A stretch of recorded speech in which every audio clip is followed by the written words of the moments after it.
리브가가 20년 만에 태중의 아이를 갖게 됐습니다. 근데 태중에 싸움이 일어나서 기도하고 보니까 내 태중에는 두 민족, 두 나라가 있다라는 하나님의 예언의 말씀을 듣습니다.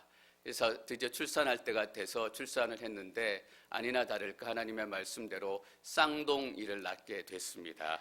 25절과 26절 말씀 저희가 읽습니다. 25절, 26절 말씀 시작.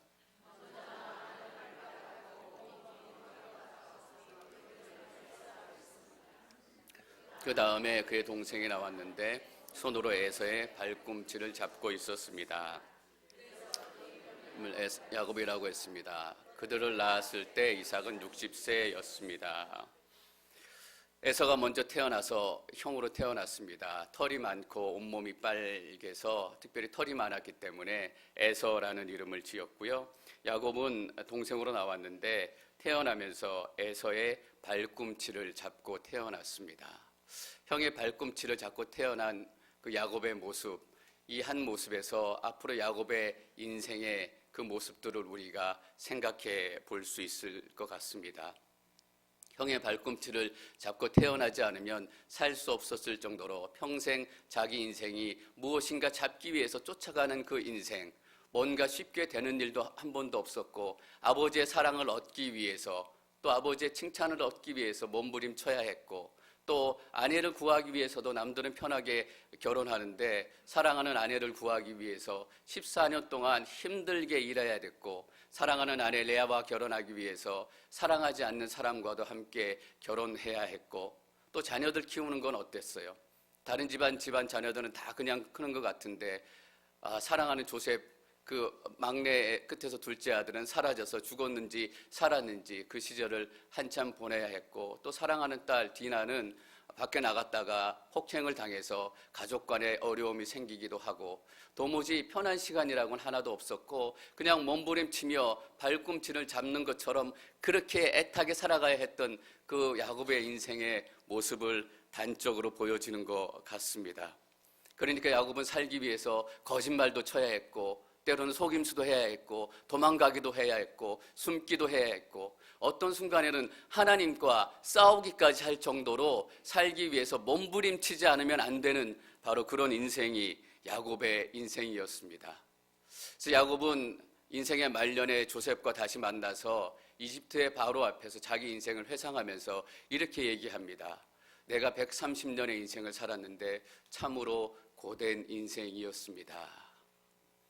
그 한마디에 야곱의 인생의 모든 희노애락이 다 녹아 들어가 있는 것 같습니다. 근데 야곱의 인생을 생각해 보니까 저희들하고 너무 많이 닮았다라는 거예요. 야곱 안에 우리 인생이 있고 야곱의 인생을 보니까 어떻게 우리 인생하고 그렇게 비슷할까라는 생각이 드는 거예요. 여러분 한번 생각해 보세요. 그냥 거저로 되는 일이 있으셨던가요? 제 아내하고 어느 땐가 이제 아파트로 옮기려고 아파트를 구하기 위해서 막 돌아다니는데 며칠을 다니고 또 힘들게 다녀도 한 몇 주를 다녔던 것 같아요. 근데 마음에 드는 또 싼 아파트가 없어가지고 제 아내가 저한테 이렇게 그때 얘기했던 게 기억이 나요. 여보, 우리는 왜 이렇게 아파트 하나 얻는 거 이거 하나 쉽게 안 될까? 남들은 하나님의 은혜로 한 번에 딱 가면 하나님께서 예비해 놓으셨는데 이 아파트 하나 얻는 것도 이렇게 발품 팔아야 하고 땀 흘려야 되고 지쳐야 되고 왜 인생이 이렇게 쉽게 되는 게 없을까? 여러분 그렇지 않으세요? 남들은 그렇게 쉽게도 재산을 물려받는데 여러분 한번 생각해 보세요. 그 물려받을 재산이라는 게 이렇게 없었을까? 그 고향에 땅 한 평 그렇게 없었을까? 제가 제 통장에 혹시라도 돈이 남아있는가 싶어서 조회를 다 해봤잖아요. 몇 년 전에 한 푼도 없더라고요. 작년에 나가서 다시 한번 체크해 보니까 어느 통장인가 17만 원인가 남아있었어요. 얼마나 기쁘고 감사하든지 왜 이렇게 돈이 없는지 모르겠어요. 여러분 이민 처음 오셨을 때 한번 생각해 보세요. 남들은 그냥 편하게 살아가는 것 같은데 당장 하루 일하지 않으면 오늘 먹을 거리가 없고 당장 오늘 잠을 줄이지 않으면 애들 학교 보내기가 어려운 그런 상황이었잖아요. 품이 있고 고상하게 산다. 그런 말조차 사치스러웠던 때였잖아요. 그냥 하루하루 살아가는 것 자체가 내 삶의 목표가 되었던 것처럼 그래서 저희들 이런 병 생겼잖아요. 쉬면 불안하다. 쉬면 불안하잖아요. 먼저 뭔가라도 손에 쭈물럭쭈물럭 거리고 있어야 내가 살아있는 것 같고, 그냥 쉬면 살아있는 것 같지도 않고 내 삶이 잘못되는 것 같고, 그렇게 고되게 힘들게 살아온 인생. 그래서 저희도 야곱처럼 때로는 살기 위해서 거짓말도 하고 속이기도 하고 숨기기도 하고 적당히 눈 감기도 하고 그렇게 살았잖아요. 그래서 지금까지 살아왔다라는 생각이 들어요.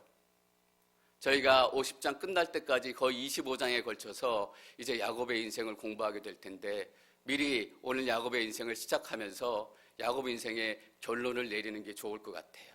왜냐하면 야곱 인생의 결론이 우리 인생의 결론이기 때문이에요. 여러분, 야곱 인생의 첫 번째 결론은 뭐예요? 내가 살기 위해서 에서 형의 발꿈치라도 잡고 어떤 사람의 발꿈치라도 잡고 살아야 된다라고 생각했는데, 그걸 놓으면 죽을 거라고 생각했는데, 정작 내 발꿈치를 잡고 있던 사람은 누구예요? 하나님이세요.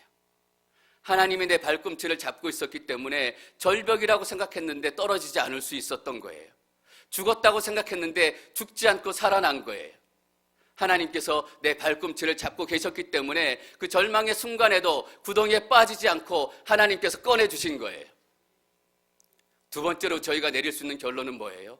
우리가 잡아야 될 발꿈치는 에서의 발꿈치가 아니라 하나님의 발꿈치다라는 거예요. 세상에 그 어떤 것들을 잡고 늘어져도 거기엔 소망과 생명이 없어요.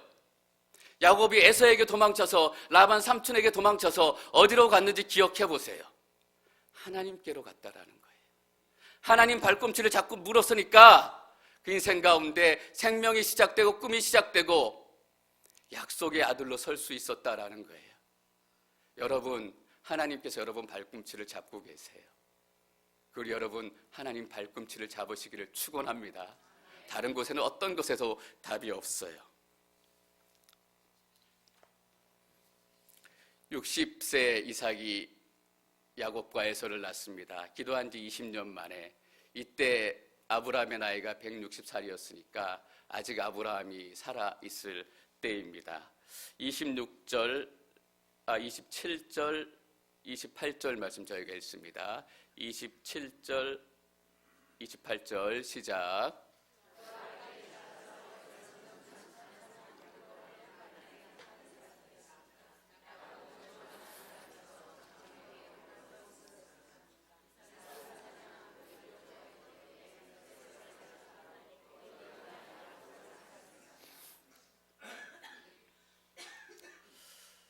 이제 자라고 보니까 에서는 능숙한 사냥꾼이 돼서 돌아다니는 거 좋아하고 리더십이 있고 털이 많고 얼굴이 붉었던 거 보면 장사형이었던 것 같아요. 여러분, 어떤 모습인지 생각이 나시죠? 그런 사람이었고, 반면에 야곱은 조용하고 때로는 의기소침하기도 하고 그래서 집에 머물러 있는 그런 사람이었어요.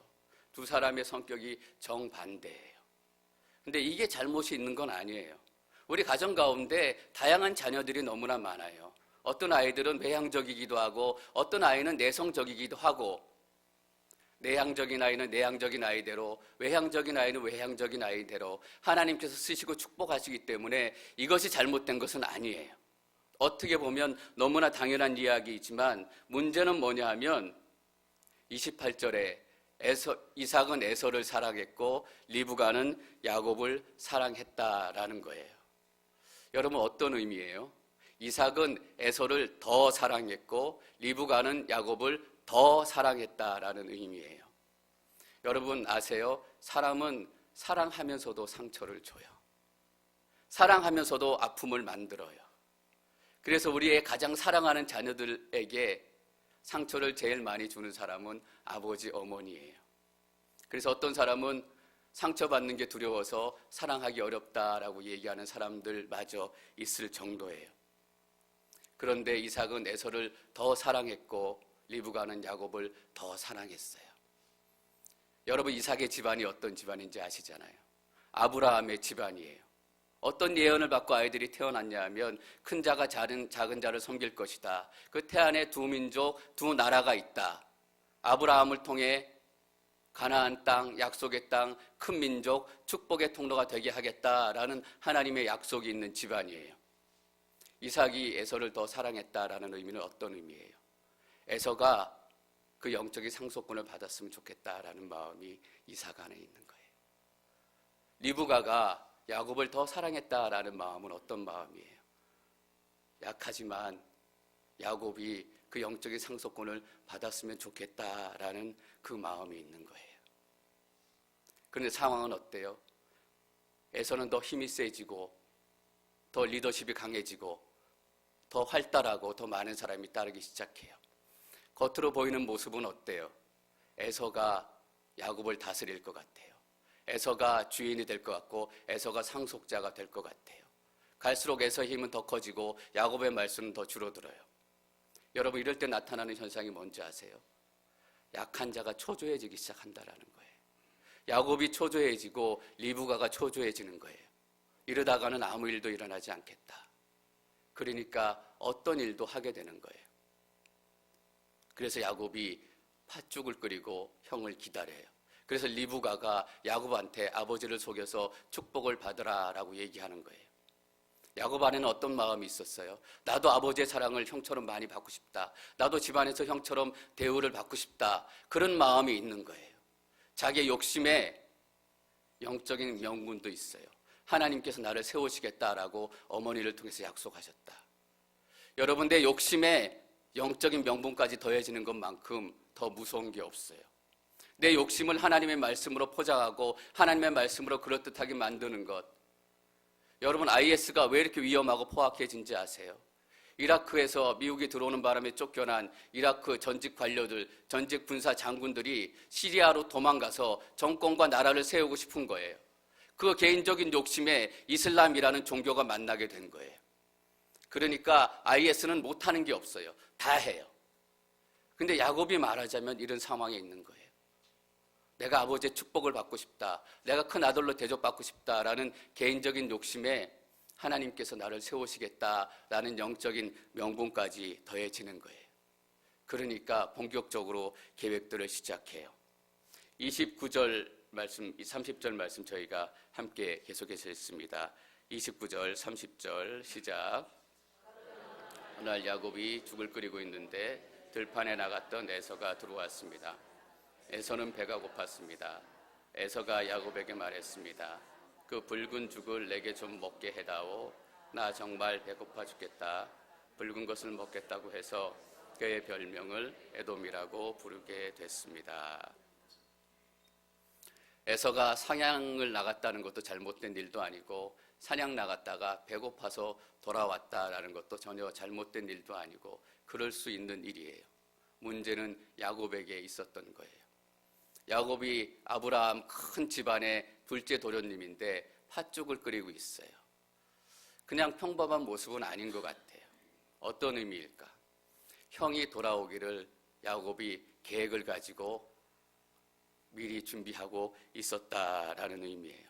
그래서 계획대로 형이 배고픈 상황 가운데 돌아오게 됐어요. 저희가 1절 말씀 계속 읽습니다. 31절 시작.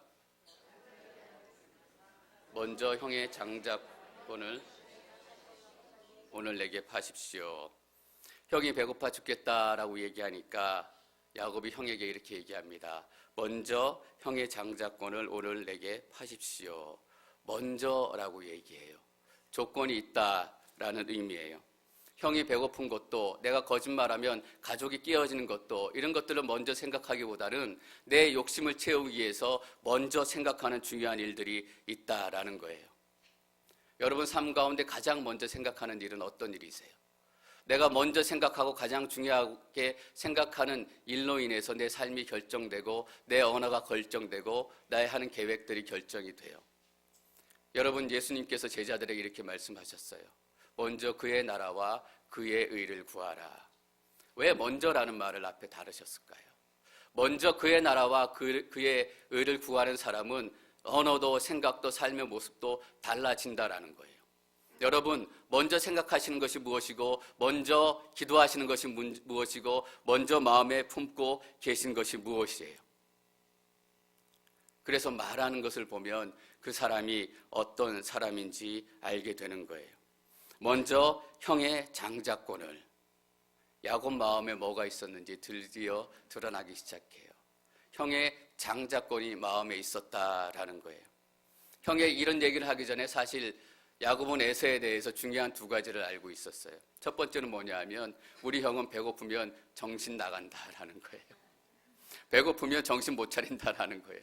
그래서 무슨 협상을 하려면 배고플 때 해야 된다라는 거예요. 그게 형의 약점이에요. 여러분의 약점은 무엇일까요? 어떨 때 사단이 흔들면 여러분들이 가장 잘 흔들려요. 에서는 배고플 때 흔드니까 흔들렸어요. 여러분, 돈 없을 때 사단이 흔들면 제일 잘 흔들리지 않으세요? 혹시 우리 자녀에게 문제가 생겼을 때 그 자녀를 흔들면 우리의 믿음이 통째로 흔들리는 경험은 없으세요? 저는 여러분들의 약점이 드러나기를 축원합니다. 우리의 약점이 드러나는 것이 창피한 것이 아니라 우리의 약점 가운데 하나님의 은혜와 하나님의 도우심과 하나님의 능력이 임하도록 우리가 기도할 수 있어야 돼요. 그래서 우리 약점을 사단이 함부로 붙들고 흔드는 것이 아니라 우리 약점을 통해서 예수 그리스도의 능력이 나타나야 돼요. 그래서 사도 바울은 나의 약함 가운데 하나님의 은혜가 나타난다라고 얘기했어요. 여러분, 우리의 약점이 사단의 도구가 아니라 우리의 약점은 하나님의 은혜의 통로가 되어야 한다라는 것입니다. 장자권이에요. 여러분, 장자권이 무엇인지 한번 생각해 보셨어요? 첫째, 큰아들로 집안에서 누리는 특권이 지금 있어요. 큰아들이기 때문에 밥 먹을 때도 어른들하고 같이 먹고, 밥 먹을 옛날 같았으면 할아버지 또 아버지하고 따로 상을 받았어요. 큰아들은. 큰아들로 대접을 받았고, 옛날에는 장자는 유산을 상속받을 때 다른 형제에 비해서 2배를 받았어요. 근데 야곱이 이거를 노렸던 것 같지는 않아요. 왜냐하면 팥죽을 통해 장자권을 사서 장자권을 얻었다 한들 집안에 누가 자기를 형으로 대접해주고 권위를 가지고 대접해주겠어요. 이런 걸로 보고 산 것 같지는 않아요. 그리고 재산을 보고 샀다, 그랬을 것 같지도 않아요. 눈에 보이는 재산이라면 에서가 팔았을 것 같지는 않아요. 만약에 야곱이 그 재산을 노렸다고 생각하면 야곱의 계획은 실패로 끝난 거예요. 왜냐하면 이렇게 거짓말치고 형 에서가 두려워서 떠날 때 빈손으로 떠나요. 그리고 맨손에서 아무것도 물려받지 못하고 맨손으로 모든 것을 이루어야 해요. 밥숟가락 하나, 밥그릇 하나도 자기의 힘으로 이루지 않으면 차지할 수 없는 그런 입장에 처해 있어요. 야곱은 재산을 노렸던 것 같지도 않아요. 그럼 무엇을 노렸을까? 아브라함에게 주신 하나님의 약속이에요. 아브라함의 하나님, 이삭의 하나님, 야곱의 하나님, 그 따옴표 안에 자기 이름이 들어가고 싶었던 거예요. 내가 그 약속의 주인공이 되고 싶다. 가나안 땅의 주인공이 되고 싶고, 큰 민족의 주인공이 되고 싶고, 내가 축복의 통로가 되고 싶다. 그래서 아브라함의 하나님, 이삭의 하나님으로 불렸던 것처럼 야곱의 하나님으로 내가 불리고 싶다. 그 가로 안에 내 이름이 들어가길 원한다. 그렇기 때문에 에서는 중요하게 생각하지 않고 팔 수 있었던 거예요. 그리고 장자권을 내게 파십시오라고 얘기해요. 여러분, 하나님의 약속은 팔고 사는 게 아니잖아요. 하나님의 약속은 거래하는 게 아니잖아요. 에서는 하나님의 약속, 하나님을 소홀히 여겼던 사람이에요. 에서도 나쁜 사람이에요. 그런데 우리의 신앙, 하나님의 약속을 팔고 사고 거래할 수 있다라고 생각한 야곱은 어떻게 보면 더 나쁜 사람이에요. 이것이 야곱 신앙의 성격이에요. 야곱은 신앙, 하나님을 거래하는 대상으로 생각했어요. 그래서 에서를 피해서 도망갈 때 하나님께 어떻게 거래해요? 하나님, 내가 도망가지만 다시 돌아올 때 무사히 돌아오게 해주면 내가 10분의 1을 드리겠습니다 라고 거래하잖아요. 우리의 신앙도 거래로 시작했을지 모르겠어요. 그러나 더 이상 우리의 신앙이 지금 야곱의 신앙처럼 거래하는 신앙으로 머물러 있으면 안 되잖아요. 하나님, 이거 해주시면 내가 이거 하겠습니다. 내가 이거 할 테니까 이거 해주십시오. 이것이 아니라 야곱이 먼 땅에서 돌아올 때 야복강에서 하나님께 씨름해요. 하나님, 나를 축복해 주시지 않으면 절대로 떠나가실 수 없습니다. 어떤 의미예요? 하나님 아니면 살 수 없습니다 라는 것을 깨닫게 되는 거예요. 여러분, 우리의 신앙이 거래로 시작했지만 저는 여러분의 신앙이 야곱의 신앙처럼 바뀌길 축원해요. 하나님 아니면 내가 살 수 없습니다. 내가 하나님과 거래하는 것이 아니라 하나님께서 내 삶을 지켜주시지 않으면 나는 살아갈 수 없습니다. 그런 하나님이라는 것을 내가 알게 됐고 하나님이 없으면 나는 살 수 없습니다. 거래하지 않는 거예요. 근데 야곱의 출발은 잘못됐어요.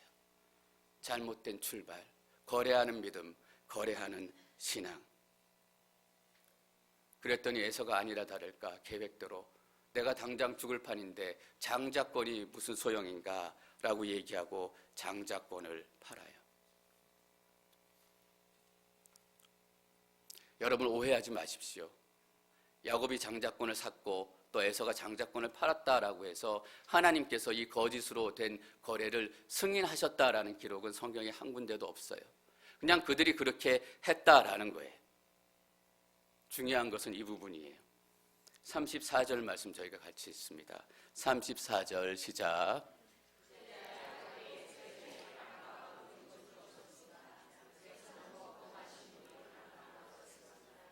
이처럼 에서는 자기 장자권을 소홀히 여겼습니다.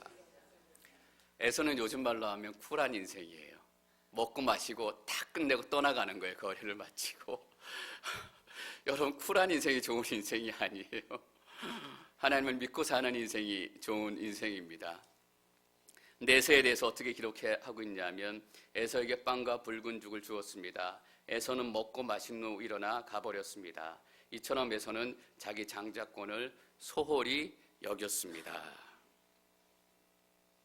어떤 의미예요? 아브라함의 하나님, 이삭의 하나님, 에서의 하나님, 그 따옴표 안에 자기의 인생, 자기의 이름이 들어가는 것에 관심이 없었고 소홀히 또 멸시했다라는 의미예요. 여러분 소홀히라는 의미에서 어떤 뉘앙스를 받으세요? 태중에서부터 하나님께서 야곱과 에서가 있는데 에서를 택하지 않고 야곱을 택했어요. 에서의 인생을 평가하는 한마디 소홀히라는 말에 우리는 한 가지 결론을 내릴 수 있어요. 왜 하나님께서 에서를 택하지 않았을까? 왜냐하면 하나님을 소홀히 여겼기 때문이에요. 그래서 에서는 하나님께 택함을 받을 자격이 없는 사람이에요. 다른 번역에는 경멸했다라고 얘기했어요. 그 말에서 첫 번째 딱 느낄 수 있는 뉘앙스는 왜 하나님께서 에서를 선택하지 않았는지 알 수 있겠다라는 거예요. 오히려 저희는 어떤 느낌을 받을 수 있어요? 에서를 선택했다가는 큰일 나겠다라는 생각을 할 수 있다라는 거예요. 하나님께서 태중에서 에서를 버리시고 야곱을 택하셨어요.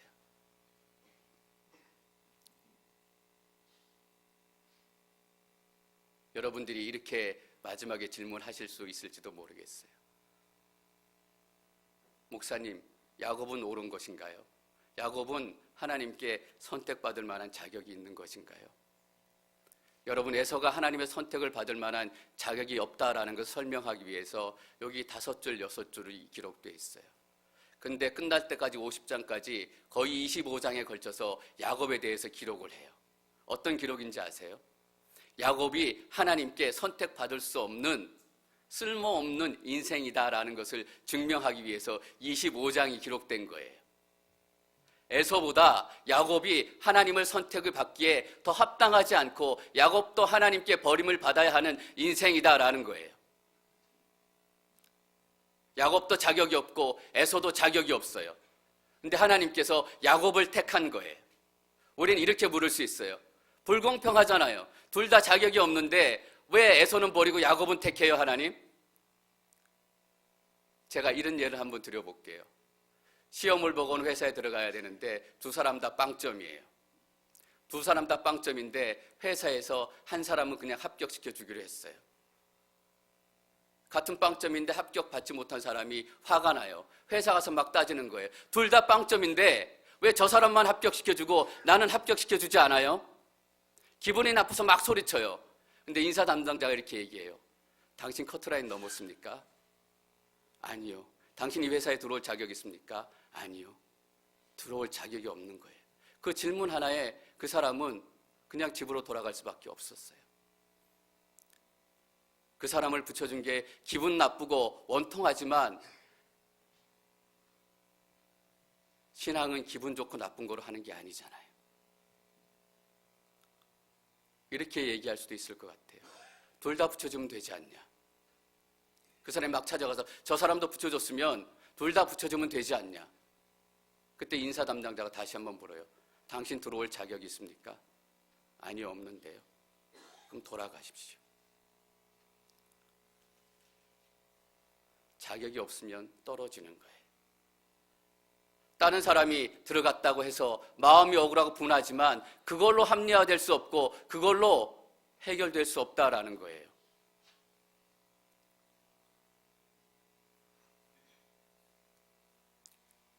여러분, 왜 야곱이 하나님의 선택을 받았는지 아세요? 에서도 자격이 없고 야곱도 자격이 없기 때문이에요. 둘 다 자격이 없는데 하나님께서 야곱을 붙여주신 거예요. 에서가 찾아가서 왜 나는 안 붙여줍니까? 라고 따지면 하나님께서 이렇게 얘기하실지도 모르겠어요. 너 자격 있니? 아니, 없습니다. 사도 바울은 로마서 9장에 어떻게 기록하고 있냐면 하나님께서 태중에서부터 에서는 미워했고 야곱은 사랑했습니다 라고 기록하고 있는데 9장 14절에서 이렇게 얘기해요. 그렇다고 해서 하나님을 불의하다라고 얘기할 수 있느냐? 아니다. 절대 그럴 수 없다라는 거예요. 왜냐하면 붙어야 될 사람을 떨어뜨리지 않았기 때문이에요. 올라가야 될 사람을 떨어뜨리지 않았기 때문이에요. 다 떨어뜨린 거예요. 근데 그 중에 야곱을 사랑하시고 택하시기로 결정한 거예요. 여러분, 그 의미가 어떤 의미인 줄 아세요? 저희가 진짜 생각해야 될 의미가 바로 이런 의미예요. 다 자격이 없기 때문에 아브라함에게 주신 하나님의 약속은 여기서 끝이 나야 했어요. 가나안 땅을 주신다라는 약속도, 큰 민족을 만들겠다라는 약속도, 축복의 통로가 되겠다라는 약속도 자격 있는 사람이었기 때문에 여기서 끝내고 문을 닫아야 됐어요. 그런데 하나님께서 야곱을 선택하셔서 그 약속을 끝내지 않으셨어요. 여러분, 우리가 무엇을 알아야 돼요?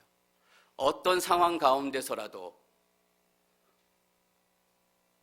어떤 죄 가운데서라도 하나님의 구원의 계획은 흔들리지 않는다라는 거예요. 아무도 자격 있는 사람이 없었지만, 아무도 약속의 씨앗으로 선택받을 수 있는 사람이 없었지만 하나님께서는 그 약속을 멈추지 않고 그 구원의 계획을 계속해서 쌓아가시기 위해서 한 사람을 선택하신 거예요. 사랑하는 성도 여러분, 우리는 야곱의 인생에서 우리의 인생을 본다라고 말씀을 드렸습니다. 왜 야곱을 선택하셨습니까? 야곱도 선택받을 자격이 없었기 때문이에요. 왜 우리가 선택받았습니까? 우리가 선택받을 자격이 없기 때문이에요. 이 땅의 모든 사람들이 다 죄인이고 이 땅의 모든 사람들이 다 지옥으로 떨어져야 하지만 하나님께서 구원의 계획을 멈추지 않으시고 하나님의 약속을 멈추지 않기 위해서 여러분을 선택하신 거예요. 그래서 우리는 잘난 체 할 수 없어요. 4절에서 34절까지의 말씀입니다.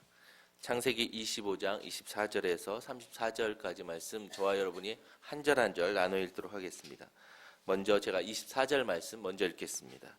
리브가가 출산할 때가 돼서 보니 그녀의 배 속에 쌍둥이가 들어 있었습니다. 먼저 나온 아들은 빨갛고 온몸이 털옷 같아서 그 이름을 에서라고 했습니다. 그 다음에 그의 동생이 나왔는데 손으로 에서의 발꿈치를 잡고 있었습니다. 그래서 그 이름을 야곱이라고 했습니다. 그들을 낳았을 때 이삭은 60세였습니다. 나이 뒤에 자라서 에서는 능숙한 사냥꾼 들판에서 자라는 사람이 됐습니다. 야곱은 조용한 사람이어서 장막에 머물러 있었습니다. 이삭은 사냥한 고기를 좋아했기 때문에 에서를 사랑했고 리브가는 야곱을 사랑했습니다. 그런데 어느 날 야곱이 죽이고 있을 때 들판에 나갔던 에서가 들어왔습니다. 에서는 배가 고팠습니다. 에서가 야곱에게 말했습니다. 그 붉은 죽을 내게 좀 먹게 해다오. 나 정말 배고파 죽겠다. 붉은 것을 먹겠다고 해서 그의 별명을 에돔이라고 부르기도 합니다. 야곱이 대답했습니다. 먼저 형의 장자권을 오늘 내게 파십시오. 에서가 말했습니다. 내가 지금 죽을 지경인데 장자권이 내게 무슨 소용이냐? 그러자 야곱이 말했습니다. 오늘 당장 내게 에서가 맹세하고 야곱에게 장자권을 팔았습니다. 34절 함께 읽겠습니다. 그제야 야곱이 에서에게 빵과 붉은 죽을 주었습니다. 에서는 먹고 마신 후 일어나 가버렸습니다. 이처럼 에서는 자기 장자권을 소홀히 여겼습니다. 아멘. 잘못된 출발이라는 제목으로 박재영 목사님 말씀 선포해 주시겠습니다. 할렐루야. 주님의 이름으로 여러분 다시 한번 축복합니다. 성령 충만하십시오. 오랜만에 눈이 와서 앵커리지에 오래 사셨던 분들도 많이 당황스러우시죠? 운전 조심하시고요. 또 아침에 청경집사에 모시다가 눈 때문에 길이 미끄러우셔서 차가 이렇게 도르셨대요. 그래서 너무 놀라셔가지고 아침에 못 오셔서 집으로 돌아가셨는데 기도 부탁드리고 여러분들도 운전하실 때 조심하셨으면 좋겠습니다.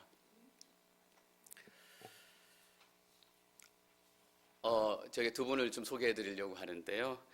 이정우 조은덕 선교사님 잠시 한번 일어나 주시겠어요?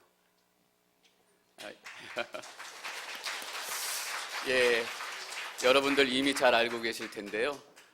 많이 교제하셨고 지난 한 4년 반 정도 되죠. 열린문교회 파송 받으셔서 사역 잘 마치시고 이제 사역 마무리하시고 이제 저희 원래 교회로 복귀하셨습니다. 그래서 여러분들하고 계속적으로 좋은 교제가 있었으면 좋겠습니다. 다시 한번 환영의 박수를 부탁드리겠습니다. 저희 온누리 교회에서 계속 선교사를 파송을 하고 있는데 몇 가지 선교사 종류가 있습니다. 장기 선교사가 있습니다. 5년 이상 나가시는 분들 저희가 장기 선교사로 분류해서 조금 더 오랜 기간 훈련을 저희가 함께하고 파송해 드리고요. 단기 선교사는 2년 미만의 선교사님을 단기 선교사님이다라고 부릅니다. 훈련 받으시고 2년 동안 단기 사역하시고 또 사역하신 거 또 여러 가지 보고 계속적으로 사역을 연장해 가시는 그런 시스템이고요. 또 50세 이상 되셔서 처음 선교사로 나가시는 분들은 갈렙 선교사다라고 저희가 따로 구분해서 훈련하고 또 파송을 해드리고 전문인 선교사가 있습니다. 전문인 선교사는 자비량 선교사입니다마는 자기가 가진 전문성을 가지고 사역을 또 선교지의 교회를 섬기기 위해서 파송되는 선교사님이세요. 그래서 의사분들은 의사의 그 치유의 그 의료 기술을 가지고 파송되어서 자기의 전문 직업을 통해서 섬기기도 하고 또 여러 가지 컴퓨터 기술을 가지신 분들은 선교지의 각 교회마다 파송이 되셔서 자기의 전문성을 가지고 또 섬기십니다. 이정우 선교사님은 사회복지 전공이세요. 그래서 사회복지라는 전문성을 가지시고 4년 전에 5년 전에 전문인 선교사로 파송을 받으셨는데 제 앵커리지 온누리 교회에 꾸는 꿈이 하나 있다면 저희 성도님들 중에서도 갈렙 선교사가 됐든 전문인 선교사가 됐든 단기 선교사가 됐든 장기 선교사가 됐든 저희가 기도하고 함께 파송할 수 있는 분이 있었으면 좋겠습니다. 저희가 늘 기도할 뿐만 아니라 직접 현장으로 나가서 섬기고 파송할 수 있는 교회가 되기를 소망합니다. 생명의 삶 3호로가 나왔습니다. 하나님의 양식입니다.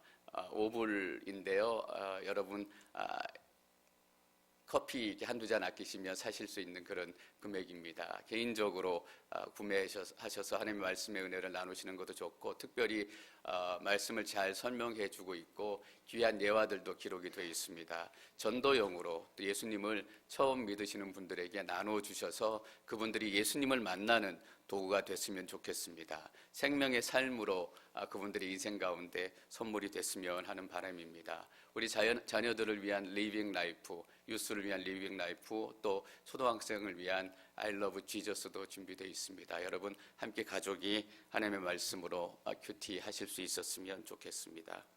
제 기도하고 하나님의 말씀 나누도록 하겠습니다. 하나님, 저희가 야곱의 인생을 이제 묵상하며 야곱의 인생을 통해서 주신 하나님의 은혜를 경험하기를 원합니다. 우리의 눈을 열어주시고 또 하나님의 말씀을 들을 수 있는 길을 허락하여 주시옵소서. 예수님의 이름으로 기도드렸습니다. 아멘. 리브가가 20년 만에 태중의 아이를 갖게 됐습니다. 근데 태중에 싸움이 일어나서 기도하고 보니까 내 태중에는 두 민족, 두 나라가 있다라는 하나님의 예언의 말씀을 듣습니다. 그래서 드디어 출산할 때가 돼서 출산을 했는데 아니나 다를까 하나님의 말씀대로 쌍둥이를 낳게 됐습니다. 25절과 26절 말씀 저희가 읽습니다. 25절, 26절 말씀 시작.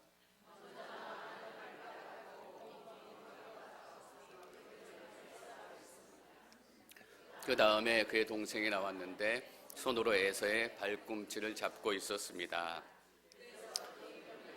야곱이라고 했습니다. 그들을 낳았을 때 이삭은 60세였습니다. 에서가 먼저 태어나서 형으로 태어났습니다. 털이 많고 온몸이 빨개서 특별히 털이 많았기 때문에 에서라는 이름을 지었고요. 야곱은 동생으로 나왔는데 태어나면서 에서의 발꿈치를 잡고 태어났습니다. 형의 발꿈치를 잡고 태어난 그 야곱의 모습, 이 한 모습에서 앞으로 야곱의 인생의 그 모습들을 우리가 생각해 볼 수 있을 것 같습니다. 형의 발꿈치를 잡고 태어나지 않으면 살 수 없었을 정도로 평생 자기 인생이 무엇인가 잡기 위해서 쫓아가는 그 인생, 뭔가 쉽게 되는 일도 한 번도 없었고 아버지의 사랑을 얻기 위해서 또 아버지의 칭찬을 얻기 위해서 몸부림쳐야 했고 또 아내를 구하기 위해서도 남들은 편하게 결혼하는데 사랑하는 아내를 구하기 위해서 14년 동안 힘들게 일해야 됐고 사랑하는 아내 레아와 결혼하기 위해서 사랑하지 않는 사람과도 함께 결혼해야 했고 또 자녀들 키우는 건 어땠어요? 다른 집안 자녀들은 다 그냥 크는 것 같은데 사랑하는 조셉 그 막내 끝에서 둘째 아들은 사라져서 죽었는지 살았는지 그 시절을 한참 보내야 했고 또 사랑하는 딸 디나는 밖에 나갔다가 폭행을 당해서 가족 간에 어려움이 생기기도 하고 도무지 편한 시간이라고는 하나도 없었고 그냥 몸부림치며 발꿈치를 잡는 것처럼 그렇게 애타게 살아가야 했던 그 야곱의 인생의 모습을 단적으로 보여지는 것 같습니다. 그러니까 야곱은 살기 위해서 거짓말도 쳐야 했고 때로는 속임수도 해야 했고 도망가기도 해야 했고 숨기도 해야 했고 어떤 순간에는 하나님과 싸우기까지 할 정도로 살기 위해서 몸부림치지 않으면 안 되는 바로 그런 인생이 야곱의 인생이었습니다. 그래서 야곱은 인생의 말년에 조셉과 다시 만나서 이집트의 바로 앞에서 자기 인생을 회상하면서 이렇게 얘기합니다. 내가 130년의 인생을 살았는데 참으로 고된 인생이었습니다. 그 한마디에 야곱의 인생의 모든 희노애락이 다 녹아 들어가 있는 것 같습니다. 근데 야곱의 인생을 생각해 보니까 저희들하고 너무 많이 닮았다라는 거예요. 야곱 안에 우리 인생이 있고 야곱의 인생을 보니까 어떻게 우리 인생하고 그렇게 비슷할까라는 생각이 드는 거예요. 여러분 한번 생각해 보세요. 그냥 거저로 되는 일이 있으셨던가요? 제 아내하고 어느 땐가 이제 아파트로 옮기려고 아파트를 구하기 위해서 막 돌아다니는데 며칠을 다니고 또 힘들게 다녀도 한 몇 주를 다녔던 것 같아요. 근데 마음에 드는 또 싼 아파트가 없어가지고 제 아내가 저한테 이렇게 그때 얘기했던 게 기억이 나요. 여보, 우리는 왜 이렇게 아파트 하나 얻는 거 이거 하나 쉽게 안 될까? 남들은 하나님의 은혜로 한 번에 딱 가면 하나님께서 예비해 놓으셨는데 이 아파트 하나 얻는 것도 이렇게 발품 팔아야 하고 땀 흘려야 되고 지쳐야 되고 왜 인생이 이렇게 쉽게 되는 게 없을까? 여러분 그렇지 않으세요? 남들은 그렇게 쉽게도 재산을 물려받는데 여러분 한번 생각해 보세요. 그 물려받을 재산이라는 게 이렇게 없었을까? 그 고향에 땅 한 평 그렇게 없었을까? 제가 제 통장에 혹시라도 돈이 남아있는가 싶어서 조회를 다 해봤잖아요. 몇 년 전에 한 푼도 없더라고요. 작년에 나가서 다시 한번 체크해 보니까 어느 통장인가 17만 원인가 남아 있었어요. 얼마나 기쁘고 감사하든지 왜 이렇게 돈이 없는지 모르겠어요. 여러분 이민 처음 오셨을 때 한번 생각해 보세요. 남들은 그냥 편하게 살아가는 것 같은데 당장 하루 일하지 않으면 오늘 먹을 거리가 없고 당장 오늘 잠을 줄이지 않으면 애들 학교 보내기가 어려운 그런 상황이었잖아요. 품이 있고 고상하게 산다. 그런 말조차 사치스러웠던 때였잖아요. 그냥 하루하루 살아가는 것 자체가 내 삶의 목표가 되었던 것처럼 그래서 저희들 이런 병 생겼잖아요. 쉬면 불안하다. 쉬면 불안하잖아요. 먼저 뭔가라도 손에 쭈물럭쭈물럭 거리고 있어야 내가 살아있는 것 같고, 그냥 쉬면 살아있는 것 같지도 않고 내 삶이 잘못되는 것 같고, 그렇게 고되게 힘들게 살아온 인생. 그래서 저희도 야곱처럼 때로는 살기 위해서 거짓말도 하고 속이기도 하고 숨기기도 하고 적당히 눈 감기도 하고 그렇게 살았잖아요. 그래서 지금까지 살아왔다라는 생각이 들어요. 저희가 50장 끝날 때까지 거의 25장에 걸쳐서 이제 야곱의 인생을 공부하게 될 텐데, 미리 오늘 야곱의 인생을 시작하면서 야곱 인생의 결론을 내리는 게 좋을 것 같아요. 왜냐하면 야곱 인생의 결론이 우리 인생의 결론이기 때문이에요. 여러분, 야곱 인생의 첫 번째 결론은 뭐예요? 내가 살기 위해서 애서 형의 발꿈치라도 잡고 어떤 사람의 발꿈치라도 잡고 살아야 된다라고 생각했는데, 그걸 놓으면 죽을 거라고 생각했는데, 정작 내 발꿈치를 잡고 있던 사람은 누구예요? 하나님이세요. 하나님이 내 발꿈치를 잡고 있었기 때문에 절벽이라고 생각했는데 떨어지지 않을 수 있었던 거예요. 죽었다고 생각했는데 죽지 않고 살아난 거예요. 하나님께서 내 발꿈치를 잡고 계셨기 때문에 그 절망의 순간에도 구덩이에 빠지지 않고 하나님께서 꺼내주신 거예요. 두 번째로 저희가 내릴 수 있는 결론은 뭐예요? 우리가 잡아야 될 발꿈치는 에서의 발꿈치가 아니라 하나님의 발꿈치다라는 거예요. 세상에 그 어떤 것들을 잡고 늘어져도 거기엔 소망과 생명이 없어요. 야곱이 에서에게 도망쳐서 라반 삼촌에게 도망쳐서 어디로 갔는지 기억해 보세요. 하나님께로 갔다라는 거예요. 하나님 발꿈치를 자꾸 물었으니까 그 인생 가운데 생명이 시작되고 꿈이 시작되고 약속의 아들로 설 수 있었다라는 거예요. 여러분, 하나님께서 여러분 발꿈치를 잡고 계세요. 그리고 여러분, 하나님 발꿈치를 잡으시기를 축원합니다. 다른 곳에는 어떤 곳에서 답이 없어요. 60세 이삭이 야곱과 에서를 낳습니다. 기도한 지 20년 만에. 이때 아브라함의 나이가 160살이었으니까 아직 아브라함이 살아있을 때입니다. 27절, 28절 말씀 저희가 읽습니다. 27절, 28절 시작.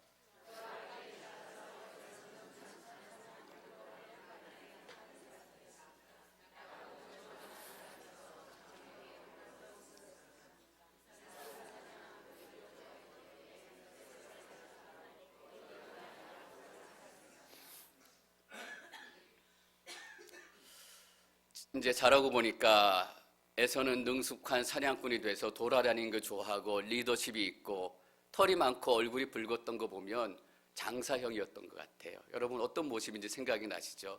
그런 사람이었고, 반면에 야곱은 조용하고 때로는 의기소침하기도 하고 그래서 집에 머물러 있는 그런 사람이었어요. 두 사람의 성격이 정반대예요. 근데 이게 잘못이 있는 건 아니에요. 우리 가정 가운데 다양한 자녀들이 너무나 많아요. 어떤 아이들은 외향적이기도 하고 어떤 아이는 내성적이기도 하고, 내향적인 아이는 내향적인 아이대로, 외향적인 아이는 외향적인 아이대로 하나님께서 쓰시고 축복하시기 때문에 이것이 잘못된 것은 아니에요. 어떻게 보면 너무나 당연한 이야기이지만 문제는 뭐냐 하면 28절에 이삭은 에서를 사랑했고 리브가는 야곱을 사랑했다라는 거예요. 여러분, 어떤 의미예요? 이삭은 에서를 더 사랑했고 리브가는 야곱을 더 사랑했다라는 의미예요. 여러분 아세요? 사람은 사랑하면서도 상처를 줘요. 사랑하면서도 아픔을 만들어요. 그래서 우리의 가장 사랑하는 자녀들에게 상처를 제일 많이 주는 사람은 아버지, 어머니예요. 그래서 어떤 사람은 상처받는 게 두려워서 사랑하기 어렵다라고 얘기하는 사람들마저 있을 정도예요. 그런데 이삭은 에서를 더 사랑했고 리브가는 야곱을 더 사랑했어요. 여러분, 이삭의 집안이 어떤 집안인지 아시잖아요. 아브라함의 집안이에요. 어떤 예언을 받고 아이들이 태어났냐 하면 큰 자가 작은 자를 섬길 것이다. 그 태안에 두 민족, 두 나라가 있다. 아브라함을 통해 가나안 땅, 약속의 땅, 큰 민족, 축복의 통로가 되게 하겠다라는 하나님의 약속이 있는 집안이에요. 이삭이 에서를 더 사랑했다라는 의미는 어떤 의미예요? 에서가 그 영적인 상속권을 받았으면 좋겠다라는 마음이 이삭 안에 있는 거예요. 리브가가 야곱을 더 사랑했다라는 마음은 어떤 마음이에요? 약하지만 야곱이 그 영적인 상속권을 받았으면 좋겠다라는 그 마음이 있는 거예요. 그런데 상황은 어때요? 에서는 더 힘이 세지고 더 리더십이 강해지고 더 활달하고 더 많은 사람이 따르기 시작해요. 겉으로 보이는 모습은 어때요? 에서가 야곱을 다스릴 것 같아요.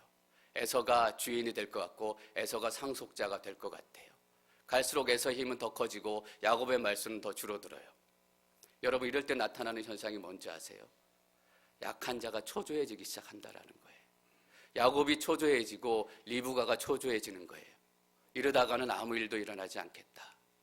그러니까 어떤 일도 하게 되는 거예요. 그래서 야곱이 팥죽을 끓이고 형을 기다려요. 그래서 리브가가 야곱한테 아버지를 속여서 축복을 받으라라고 얘기하는 거예요. 야곱 안에는 어떤 마음이 있었어요? 나도 아버지의 사랑을 형처럼 많이 받고 싶다. 나도 집안에서 형처럼 대우를 받고 싶다. 그런 마음이 있는 거예요. 자기의 욕심에 영적인 명분도 있어요. 하나님께서 나를 세우시겠다라고 어머니를 통해서 약속하셨다. 여러분, 내 욕심에 영적인 명분까지 더해지는 것만큼 더 무서운 게 없어요. 내 욕심을 하나님의 말씀으로 포장하고 하나님의 말씀으로 그럴듯하게 만드는 것. 여러분, IS가 왜 이렇게 위험하고 포악해진지 아세요? 이라크에서 미국이 들어오는 바람에 쫓겨난 이라크 전직 관료들, 전직 군사 장군들이 시리아로 도망가서 정권과 나라를 세우고 싶은 거예요. 그 개인적인 욕심에 이슬람이라는 종교가 만나게 된 거예요. 그러니까 IS는 못하는 게 없어요. 다 해요. 근데 야곱이 말하자면 이런 상황에 있는 거예요.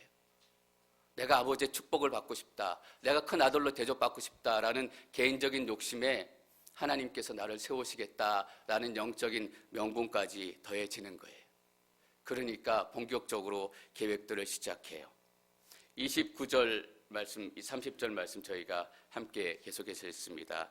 29절, 30절 시작. 어느 날 야곱이 죽을 끓이고 있는데 들판에 나갔던 에서가 들어왔습니다. 에서는 배가 고팠습니다. 에서가 야곱에게 말했습니다. 그 붉은 죽을 내게 좀 먹게 해다오. 나 정말 배고파 죽겠다. 붉은 것을 먹겠다고 해서 그의 별명을 에돔이라고 부르게 됐습니다. 에서가 사냥을 나갔다는 것도 잘못된 일도 아니고 사냥 나갔다가 배고파서 돌아왔다라는 것도 전혀 잘못된 일도 아니고 그럴 수 있는 일이에요. 문제는 야곱에게 있었던 거예요. 야곱이 아브라함 큰 집안의 둘째 도련님인데 팥죽을 끓이고 있어요. 그냥 평범한 모습은 아닌 것 같아요. 어떤 의미일까? 형이 돌아오기를 야곱이 계획을 가지고 미리 준비하고 있었다라는 의미예요. 그래서 계획대로 형이 배고픈 상황 가운데 돌아오게 됐어요. 저희가 33절 말씀, 1절 말씀 계속 읽습니다. 31절 시작. 먼저 형의 장자권을 오늘 내게 파십시오. 형이 배고파 죽겠다라고 얘기하니까 야곱이 형에게 이렇게 얘기합니다. 먼저 형의 장자권을 오늘 내게 파십시오. 먼저라고 얘기해요. 조건이 있다라는 의미예요. 형이 배고픈 것도, 내가 거짓말하면 가족이 깨어지는 것도, 이런 것들을 먼저 생각하기보다는 내 욕심을 채우기 위해서 먼저 생각하는 중요한 일들이 있다라는 거예요. 여러분 삶 가운데 가장 먼저 생각하는 일은 어떤 일이세요? 내가 먼저 생각하고 가장 중요하게 생각하는 일로 인해서 내 삶이 결정되고 내 언어가 결정되고 나의 하는 계획들이 결정이 돼요. 여러분, 예수님께서 제자들에게 이렇게 말씀하셨어요. 먼저 그의 나라와 그의 의를 구하라. 왜 먼저라는 말을 앞에 다루셨을까요? 먼저 그의 나라와 그의 의를 구하는 사람은 언어도 생각도 삶의 모습도 달라진다라는 거예요. 여러분, 먼저 생각하시는 것이 무엇이고 먼저 기도하시는 것이 무엇이고 먼저 마음에 품고 계신 것이 무엇이에요? 그래서 말하는 것을 보면 그 사람이 어떤 사람인지 알게 되는 거예요. 먼저 형의 장자권을, 야곱 마음에 뭐가 있었는지 드디어 드러나기 시작해요. 형의 장자권이 마음에 있었다라는 거예요. 형의 이런 얘기를 하기 전에 사실 야곱은 에서에 대해서 중요한 두 가지를 알고 있었어요. 첫 번째는 뭐냐 하면 우리 형은 배고프면 정신 나간다라는 거예요. 배고프면 정신 못 차린다라는 거예요. 그래서 무슨 협상을 하려면 배고플 때 해야 된다라는 거예요. 그게 형의 약점이에요. 여러분의 약점은 무엇일까요? 어떨 때 사단이 흔들면 여러분들이 가장 잘 흔들려요. 에서는 배고플 때 흔드니까 흔들렸어요. 여러분, 돈 없을 때 사단이 흔들면 제일 잘 흔들리지 않으세요? 혹시 우리 자녀에게 문제가 생겼을 때 그 자녀를 흔들면 우리의 믿음이 통째로 흔들리는 경험은 없으세요? 저는 여러분들의 약점이 드러나기를 축원합니다. 우리의 약점이 드러나는 것이 창피한 것이 아니라 우리의 약점 가운데 하나님의 은혜와 하나님의 도우심과 하나님의 능력이 임하도록 우리가 기도할 수 있어야 돼요. 그래서 우리 약점을 사단이 함부로 붙들고 흔드는 것이 아니라 우리 약점을 통해서 예수 그리스도의 능력이 나타나야 돼요. 그래서 사도 바울은 나의 약함 가운데 하나님의 은혜가 나타난다라고 얘기했어요. 여러분, 우리의 약점이 사단의 도구가 아니라 우리의 약점은 하나님의 은혜의 통로가 되어야 한다라는 것입니다. 장자권이에요. 여러분, 장자권이 무엇인지 한번 생각해 보셨어요? 첫째, 큰아들로 집안에서 누리는 특권이 지금 있어요. 큰아들이기 때문에 밥 먹을 때도 어른들하고 같이 먹고, 밥 먹을 옛날 같았으면 할아버지 또 아버지하고 따로 상을 받았어요. 큰아들은 큰아들로 대접을 받았고, 옛날에는 장자는 유산을 상속받을 때 다른 형제에 비해서 2배를 받았어요. 근데 야곱이 이거를 노렸던 것 같지는 않아요. 왜냐하면 팥죽을 통해 장자권을 사서 장자권을 얻었다 한들 집안에 누가 자기를 형으로 대접해주고 권위를 가지고 대접해주겠어요? 이런 걸로 보고 산 것 같지는 않아요. 그리고 재산을 보고 샀다? 그랬을 것 같지도 않아요. 눈에 보이는 재산이라면 에서가 팔았을 것 같지는 않아요. 만약에 야곱이 그 재산을 노렸다고 생각하면 야곱의 계획은 실패로 끝난 거예요. 왜냐하면 이렇게 거짓말치고 형 에서가 두려워서 떠날 때 빈손으로 떠나요. 그리고 맨손에서 아무것도 물려받지 못하고 맨손으로 모든 것을 이루어야 해요. 밥숟가락 하나, 밥그릇 하나도 자기의 힘으로 이루지 않으면 차지할 수 없는 그런 입장에 처해 있어요. 야곱은 재산을 노렸던 것 같지도 않아요. 그럼 무엇을 노렸을까? 아브라함에게 주신 하나님의 약속이에요. 아브라함의 하나님, 이삭의 하나님, 야곱의 하나님, 그 따옴표 안에 자기 이름이 들어가고 싶었던 거예요. 내가 그 약속의 주인공이 되고 싶다. 가나안 땅의 주인공이 되고 싶고 큰 민족의 주인공이 되고 싶고 내가 축복의 통로가 되고 싶다. 그래서 아브라함의 하나님, 이삭의 하나님으로 불렸던 것처럼 야곱의 하나님으로 내가 불리고 싶다. 그 가로 안에 내 이름이 들어가길 원한다. 그렇기 때문에 에서는 중요하게 생각하지 않고 팔 수 있었던 거예요. 그리고 장자권을 내게 파십시오라고 얘기해요. 여러분, 하나님의 약속은 팔고 사는 게 아니잖아요. 하나님의 약속은 거래하는 게 아니잖아요. 에서는 하나님의 약속, 하나님을 소홀히 여겼던 사람이에요. 에서도 나쁜 사람이에요. 그런데 우리의 신앙, 하나님의 약속을 팔고 사고 거래할 수 있다라고 생각한 야곱은 어떻게 보면 더 나쁜 사람이에요. 이것이 야곱 신앙의 성격이에요. 야곱은 신앙, 하나님을 거래하는 대상으로 생각했어요. 그래서 에서를 피해서 도망갈 때 하나님께 어떻게 거래해요? 하나님, 내가 도망가지만 다시 돌아올 때 무사히 돌아오게 해주면 내가 10분의 1을 드리겠습니다 라고 거래하잖아요. 우리의 신앙도 거래로 시작했을지 모르겠어요. 그러나 더 이상 우리의 신앙이 지금 야곱의 신앙처럼 거래하는 신앙으로 머물러 있으면 안 되잖아요. 하나님, 이거 해주시면 내가 이거 하겠습니다. 내가 이거 할 테니까 이거 해주십시오. 이것이 아니라 야곱이 먼 땅에서 돌아올 때 야복강에서 하나님께 씨름해요. 하나님, 나를 축복해 주시지 않으면 절대로 떠나가실 수 없습니다. 어떤 의미예요? 하나님 아니면 살 수 없습니다 라는 것을 깨닫게 되는 거예요. 여러분, 우리의 신앙이 거래로 시작했지만 저는 여러분의 신앙이 야곱의 신앙처럼 바뀌길 축원해요. 하나님 아니면 내가 살 수 없습니다. 내가 하나님과 거래하는 것이 아니라 하나님께서 내 삶을 지켜주시지 않으면 나는 살아갈 수 없습니다. 그런 하나님이라는 것을 내가 알게 됐고 하나님이 없으면 나는 살 수 없습니다.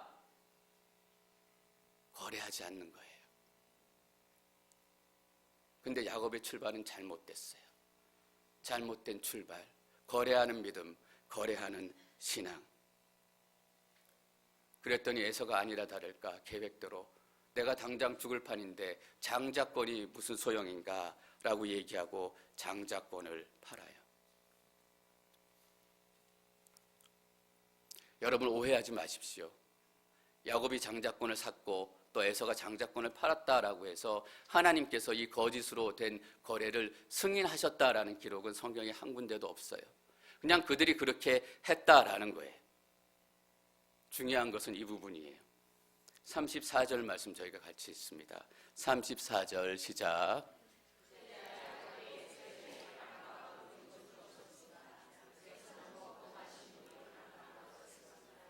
이처럼 에서는 자기 장자권을 소홀히 여겼습니다. 에서는 요즘 말로 하면 쿨한 인생이에요. 먹고 마시고 다 끝내고 떠나가는 거예요. 거래를 마치고. 여러분 쿨한 인생이 좋은 인생이 아니에요. 하나님을 믿고 사는 인생이 좋은 인생입니다. 근데 에서에 대해서 어떻게 기록하고 있냐면 에서에게 빵과 붉은 죽을 주었습니다. 에서는 먹고 마신 후 일어나 가버렸습니다. 이처럼 에서는 자기 장자권을 소홀히 여겼습니다. 어떤 의미예요? 아브라함의 하나님, 이삭의 하나님, 에서의 하나님, 그 따옴표 안에 자기의 인생, 자기의 이름이 들어가는 것에 관심이 없었고 소홀히 또 멸시했다라는 의미예요. 여러분 소홀히라는 의미에서 어떤 뉘앙스를 받으세요? 태중에서부터 하나님께서 야곱과 에서가 있는데 에서를 택하지 않고 야곱을 택했어요. 에서의 인생을 평가하는 한마디 소홀히라는 말에 우리는 한 가지 결론을 내릴 수 있어요. 왜 하나님께서 에서를 택하지 않았을까? 왜냐하면 하나님을 소홀히 여겼기 때문이에요. 그래서 에서는 하나님께 택함을 받을 자격이 없는 사람이에요. 다른 번역에는 경멸했다라고 얘기했어요. 그 말에서 첫 번째 딱 느낄 수 있는 뉘앙스는 왜 하나님께서 에서를 선택하지 않았는지 알 수 있겠다라는 거예요. 오히려 저희는 어떤 느낌을 받을 수 있어요? 에서를 선택했다가는 큰일 나겠다라는 생각을 할 수 있다라는 거예요. 하나님께서 태중에서 에서를 버리시고 야곱을 택하셨어요.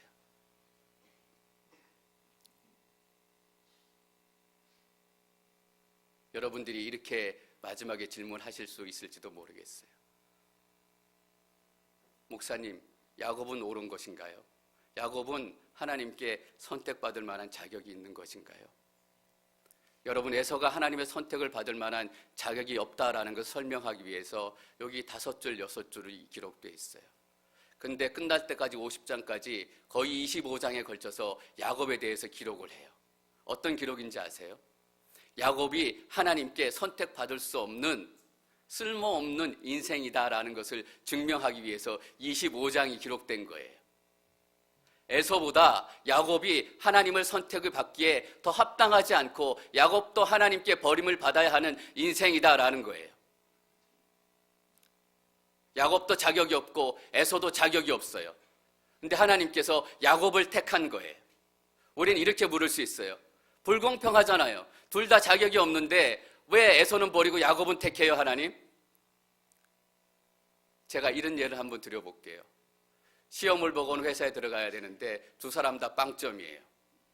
두 사람 다 빵점인데 회사에서 한 사람은 그냥 합격시켜 주기로 했어요. 같은 빵점인데 합격받지 못한 사람이 화가 나요. 회사 가서 막 따지는 거예요. 둘 다 빵점인데 왜 저 사람만 합격시켜주고 나는 합격시켜주지 않아요? 기분이 나빠서 막 소리쳐요. 근데 인사 담당자가 이렇게 얘기해요. 당신 커트라인 넘었습니까? 아니요. 당신이 회사에 들어올 자격이 있습니까? 아니요. 들어올 자격이 없는 거예요. 그 질문 하나에 그 사람은 그냥 집으로 돌아갈 수밖에 없었어요. 그 사람을 붙여준 게 기분 나쁘고 원통하지만 신앙은 기분 좋고 나쁜 거로 하는 게 아니잖아요. 이렇게 얘기할 수도 있을 것 같아요. 둘 다 붙여주면 되지 않냐. 그 사람이 막 찾아가서 저 사람도 붙여줬으면 둘 다 붙여주면 되지 않냐. 그때 인사 담당자가 다시 한번 물어요. 당신 들어올 자격이 있습니까? 아니요, 없는데요. 그럼 돌아가십시오. 자격이 없으면 떨어지는 거예요. 다른 사람이 들어갔다고 해서 마음이 억울하고 분하지만 그걸로 합리화될 수 없고 그걸로 해결될 수 없다라는 거예요.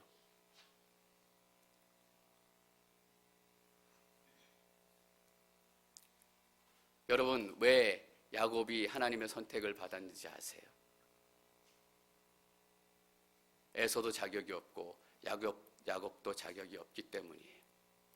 둘 다 자격이 없는데 하나님께서 야곱을 붙여주신 거예요.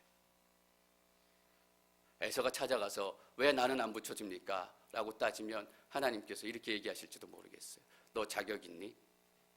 아니, 없습니다. 사도 바울은 로마서 9장에 어떻게 기록하고 있냐면 하나님께서 태중에서부터 에서는 미워했고 야곱은 사랑했습니다 라고 기록하고 있는데 9장 14절에서 이렇게 얘기해요. 그렇다고 해서 하나님을 불의하다라고 얘기할 수 있느냐? 아니다. 절대 그럴 수 없다라는 거예요. 왜냐하면 붙어야 될 사람을 떨어뜨리지 않았기 때문이에요. 올라가야 될 사람을 떨어뜨리지 않았기 때문이에요. 다 떨어뜨린 거예요. 근데 그 중에 야곱을 사랑하시고 택하시기로 결정한 거예요. 여러분, 그 의미가 어떤 의미인 줄 아세요? 저희가 진짜 생각해야 될 의미가 바로 이런 의미예요. 다 자격이 없기 때문에 아브라함에게 주신 하나님의 약속은 여기서 끝이 나야 했어요. 가나안 땅을 주신다라는 약속도, 큰 민족을 만들겠다라는 약속도, 축복의 통로가 되겠다라는 약속도 자격 있는 사람이었기 때문에 여기서 끝내고 문을 닫아야 됐어요. 근데 하나님께서 야곱을 선택하셔서 그 약속을 끝내지 않으셨어요. 여러분, 우리가 무엇을 알아야 돼요? 어떤 상황 가운데서라도, 어떤 죄 가운데서라도 하나님의 구원의 계획은 흔들리지 않는다라는 거예요. 아무도 자격 있는 사람이 없었지만, 아무도 약속의 씨앗으로 선택받을 수 있는 사람이 없었지만 하나님께서는 그 약속을 멈추지 않고 그 구원의 계획을 계속해서 쌓아가시기 위해서 한 사람을 선택하신 거예요. 사랑하는 성도 여러분, 우리는 야곱의 인생에서 우리의 인생을 본다라고 말씀을 드렸습니다.